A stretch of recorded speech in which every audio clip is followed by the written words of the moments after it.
pemirsa yang kami hormati, selamat berjumpa kembali dengan Balai Informasi dan Penyuluhan Pertanian Kabupaten Kulon Progo. Dalam hal ini kami dari tim pengembangan dan penyebaran informasi akan menyampaikan informasi tentang agribisnis ayam kampung atau agribisnis ayam buras. Kesempatan kali ini kami mencoba nanti akan menampilkan informasi yang akan disampaikan oleh peternak yang sudah lama mengelola kegiatan ayam buras ini. Beliau sudah berkecimpung sejak tahun kurang lebih 1966. Jadi kalau kita hitung ya hampir 40 tahun. Ada beberapa hal yang mungkin nanti kita lihat bagaimana pemeliharaan umur 1 hari sampai 1 minggu, kemudian 1 minggu sampai 2 minggu, pakannya harus yang bagaimana, kemudian juga pengendalian hama dan penyakitnya juga yang bagaimana, atau mungkin dengan obat apa dan sebagainya. Kemudian juga nanti akan bapak-bapak atau ibu-ibu lihat bagaimana Pak Eko ini meramu makanan untuk ternaknya ini dibuat oleh Pak Eko sendiri, yang tentunya ini melalui beberapa pengalaman dari beliau yang sudah bertahun-tahun. Kemudian juga bagaimana mengendalikan hama dan penyakit. Ini Pak Eko juga meramu sendiri. Nah, inilah beberapa hal yang nanti akan kita sampaikan. Dan mudah-mudahan ini nanti bermanfaat bagi pirsawan semua. Kami dari Balai Informasi dan Penyuluhan Pertanian Kabupaten Kulon Progo menyampaikan selamat mengikuti informasi berikut ini. Terima kasih.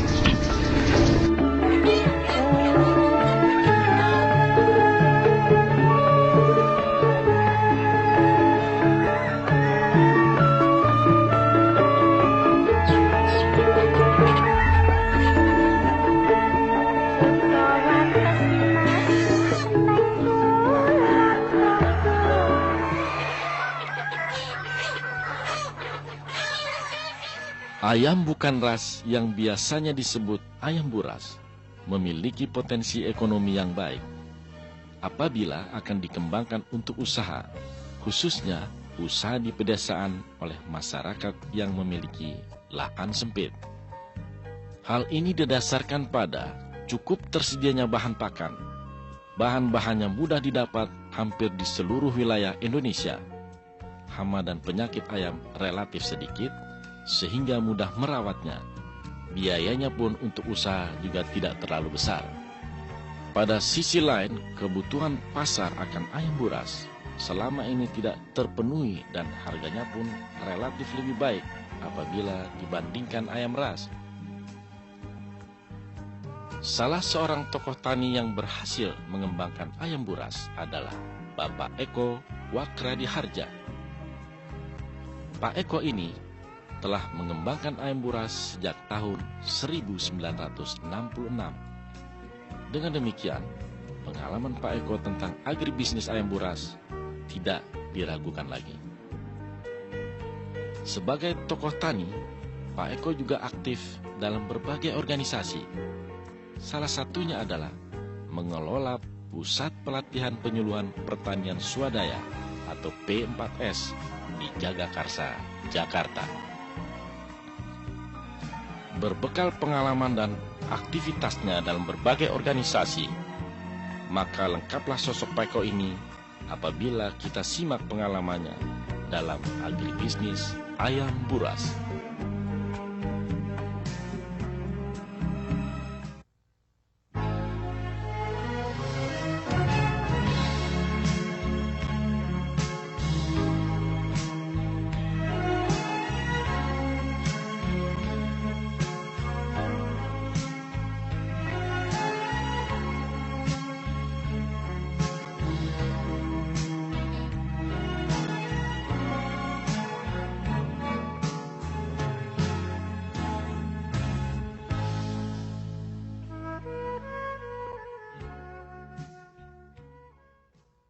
Dalam usaha agribisnis ayam buras, faktor penting yang paling menentukan adalah dalam memilih induk jantan dan betina yang baik.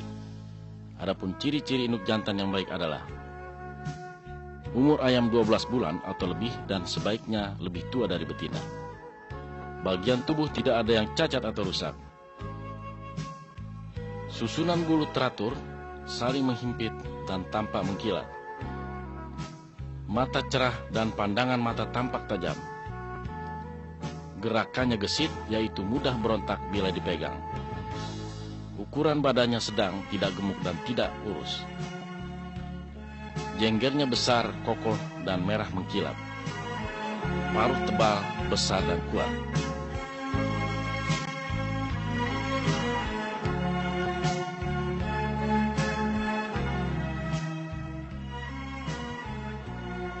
Sedangkan untuk induk betina yang baik, ciri-cirinya adalah umurnya 8 bulan atau lebih, pernah bertelur 1 atau 2 periode, tidak ada bagian tubuh yang rusak atau cacat, susunan bulu teratur, saling menghimpit dan tampak mengkilap, muka cerah dan mata bercahaya, lobang bubur besar, lebar, bentuk oval memanjang, permukaannya licin dan basah, tulang pubis tipis, tajam, lembut, dan lebar antara ujungnya 3-4 jari orang dewasa. Rongga perutnya lembut, jarak antara tulang pinggul dan tulang dada 4 jari orang dewasa.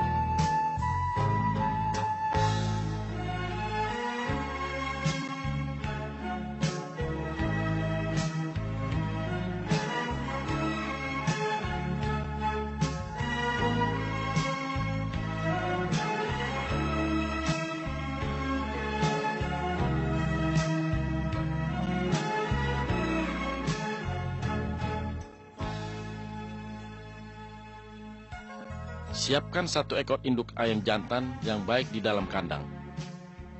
Kemudian ambillah 1 ekor induk ayam betina yang baik dari kandang baterai.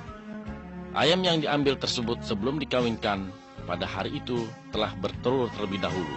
Maksudnya, supaya ayam tersebut telah timbul birahi lagi. Elus-eluslah ayam betina sambil diperlihatkan ke ayam jantan hingga ayam jantan tersebut timbul birahi. Kemudian masukkan ayam betina ke dalam kandang secara perlahan agar tidak mengagetkan si ayam jantan. Ketika ayam kawin, tidak terlepas dari suasana tenang atau gaduh. Setelah ayam kawin, ambil kembali ayam betina tersebut. Masukkan ke kandang semula, setelah 6 hari kemudian baru bisa dikawinkan kembali. Sehari kemudian ayam betina tersebut akan bertelur. Telur yang bisa ditetaskan adalah telur ketiga setelah kawin, karena telur tersebut telah dibuahi oleh induk jantan.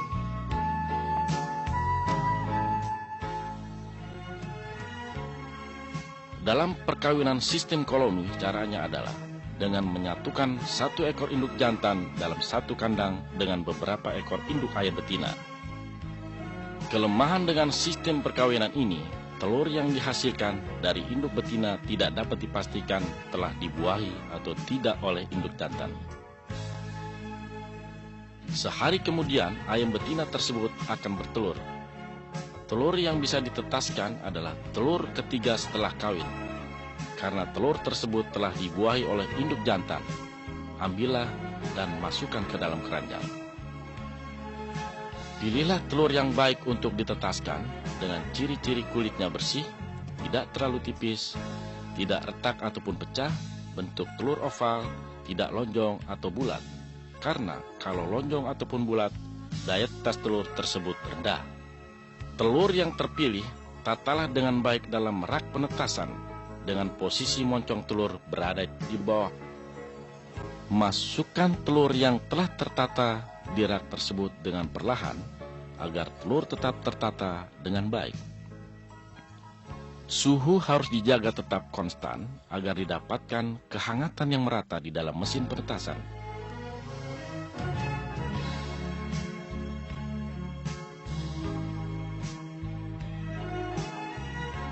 Supaya seluruh permukaan telur mendapatkan kehangatan yang merata, perlu dilakukan pembalikan telur sebanyak 2 kali sehari, pada pagi hari dan sore hari selama dalam mesin penetasan.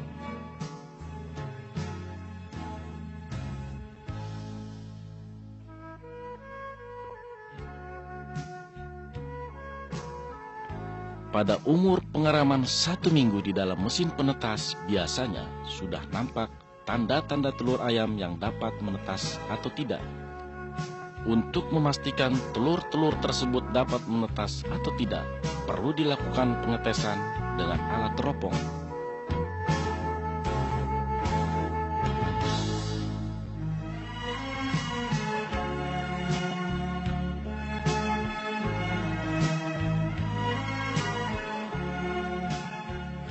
Setelah menginjak 21 hari, telur akan terlihat retak dan si anak ayam akan segera menetas. Telur ayam yang telah retak satu persatu menetas dan untuk sementara berkumpul di rak. Dengan hati-hati segera ambil anak ayam yang telah menetas tersebut dan kumpulkan dalam keranjang bersih yang telah dipersiapkan. Untuk menghindari dari gangguan berbagai penyakit, khususnya penyakit tetelo, ayam yang baru menetas harus diberi vaksin. Vaksinasi yang diberikan adalah vaksinasi Avinyu dengan cara ditetes pada matanya. Vaksin ini berguna untuk mencegah ayam dari penyakit tetelo dan penyakit tenggorokan.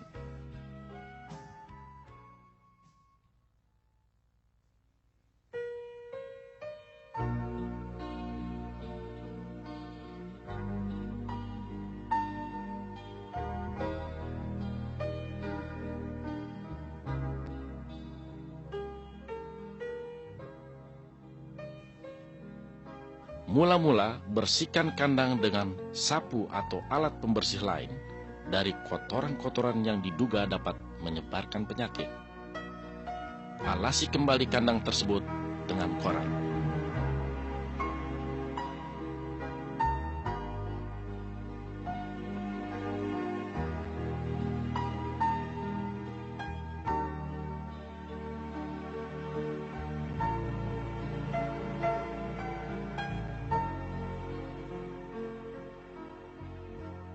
Lingkarkan lembaran seng berdiameter 150 cm dan tinggi 50 cm pada sisi dalam kandang.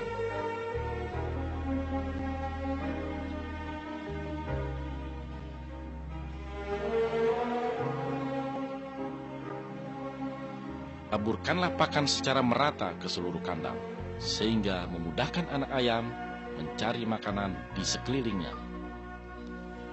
Selanjutnya, pasangkan lampu sebesar 60 watt di atasnya guna untuk menghangatkan ayam, sehingga anak ayam merasa hangat. Apabila anak ayam bergerombol di bawah lampu, maka perlu penambahan daya lampu lebih dari 60 watt. Pasang dan susunlah rangka bambu dengan rapi dan rata. Selanjutnya, setelah rangka bambu tersusun, masukkan anak ayam dengan perlahan-lahan dan dihitung hingga mencapai kapasitas kandang, yaitu 100 ekor per kandang. Berikan air minum yang terlebih dahulu ditambah dengan campuran jamu.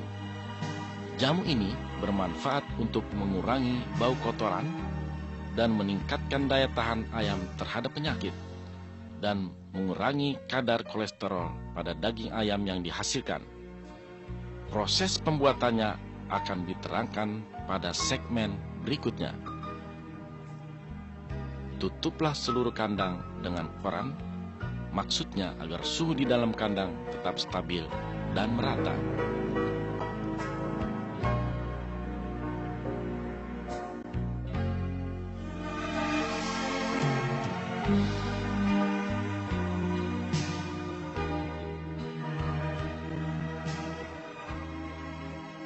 Berikan penambahan pakan dan minum secara teratur.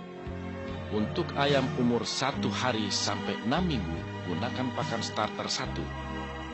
Pemberian pakan sedikit demi sedikit dan sebelum habis segeralah ditambah. Vaksin Avinyu perlu diberikan pula pada ayam umur 12 hari. diberikan melalui mulut. Vaksin ini selain mencegah penyakit tetelo, juga berguna untuk mencegah penyakit tenggorokan.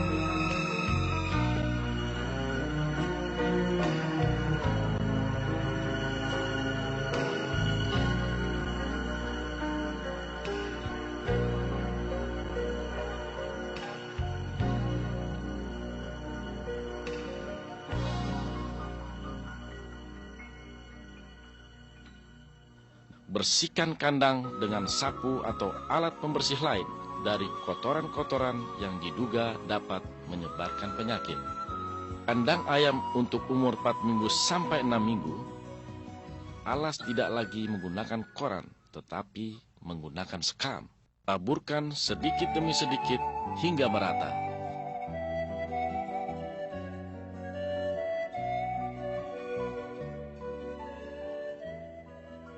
Lingkarkan kembali lembaran seng dengan tinggi 50 cm hingga menutupi sisi dalam kandang.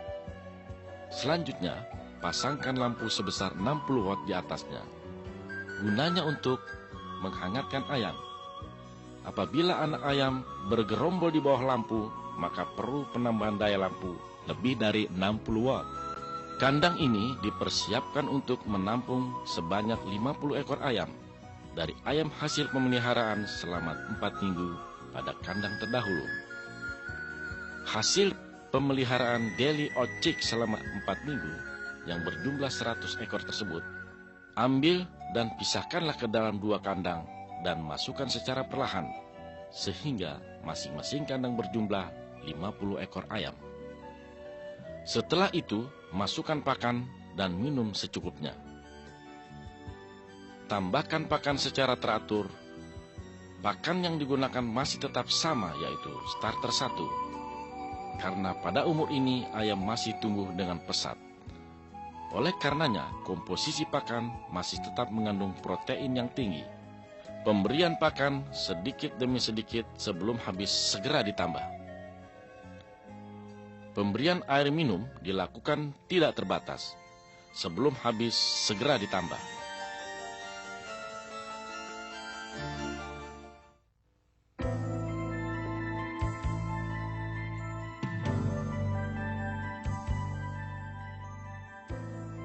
Kandang yang nampak ini adalah kandang baterai. Masing-masing box berukuran panjang 30 cm, lebar 25 cm, dan tinggi 40 cm. Setelah umur ayam mencapai 6 minggu, untuk mencapai pertumbuhan yang optimal, maka ayam perlu dipisahkan dan dipelihara pada kandang baterai tersebut. Masing-masing kotak diisi hanya 2 ekor ayam saja.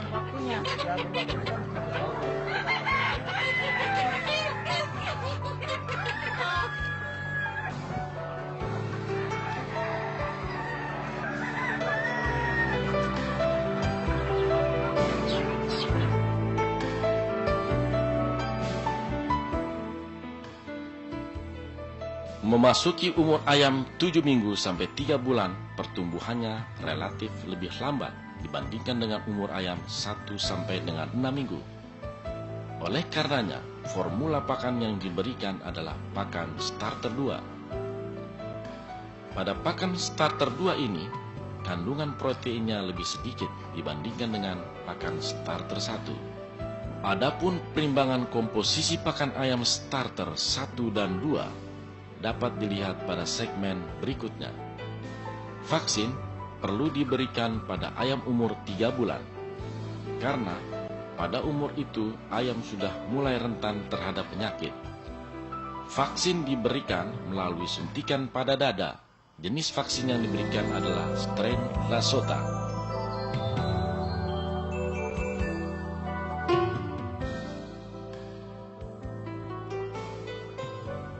Setelah umur ayam mencapai 3 bulan, biasanya berbobot antara 8 sampai dengan 9 ons. Ayam seberat itu sudah laku dijual di pasaran, khususnya oleh rumah makan. Proses penjualan ayam diawali dengan pengambilan dan pemilihan ayam dari kandang baterai. Selanjutnya ditimbang satu persatu lalu dicatat. Ayam yang telah tercatat dimasukkan ke dalam keranjang yang telah disiapkan terlebih dahulu, kemudian dimasukkan ke dalam bak mobil.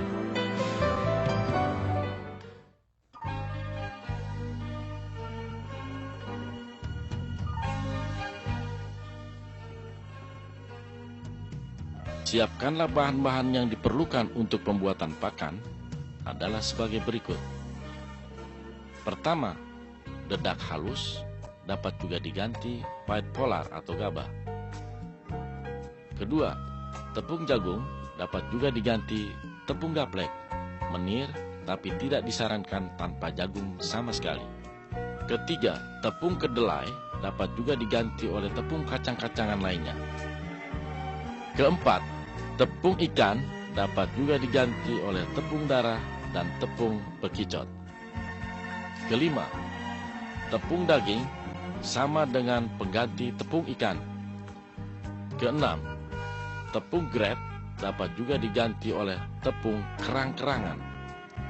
Ketujuh, biofos atau tepung tulang. Kedelapan, temulawak. Dan kesembilan, mineral. Taburkan masing-masing bahan tersebut dengan lapisan yang teratur, kemudian ratakan dengan komposisi dan berat sesuai dengan kebutuhan, sebagaimana nampak pada tabel.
Aduklah bahan-bahan yang telah tersusun tersebut dengan menggunakan tangan sedikit demi sedikit hingga komposisi bahan tersebut bercampur dengan rata.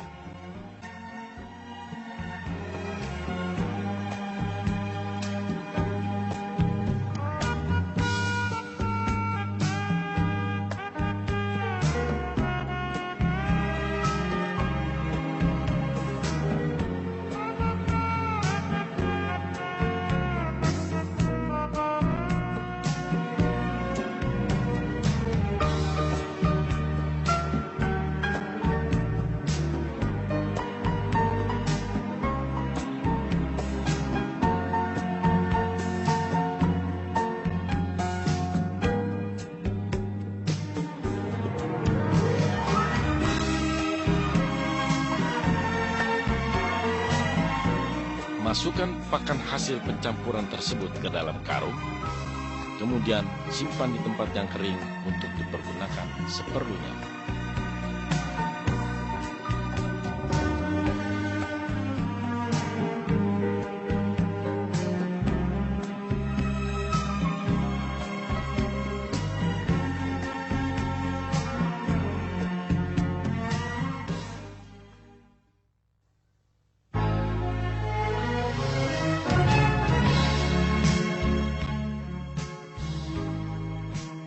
Alat-alat yang digunakan untuk membuat jamu antara lain blender, kain saringan, gayung, ember, drum kapasitas 50 liter, pisau, dan jam untuk mengukur waktu.